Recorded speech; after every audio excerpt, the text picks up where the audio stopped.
हाई तिलक के चौथा गीत है। खाड़ी कौशल्यायामा तिलक निहारेली, खाड़ी कौशल्यायामा तिलक निहारेली। ई तिलक राम जोग्य नाही जी, ई तिलक राम जोग्य नाही जी। ऐसन ऐसन हंडा हम पंडित जी के दिहानी, ऐसन ऐसन अंगूठी हम पंडित जी के दिहानी।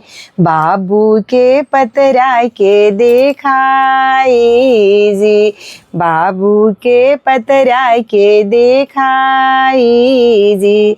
खाड़ी कौशल्यायामा तिलक निहारेली, ई तिलक राम जोग्य नाही जी, ई तिलक राम जोग्य नाही जी। ऐसन ऐसन हांडा हम हाजम के दिहानी, ऐसन ऐसन अंगूठी हम नाउनी के दिहानी।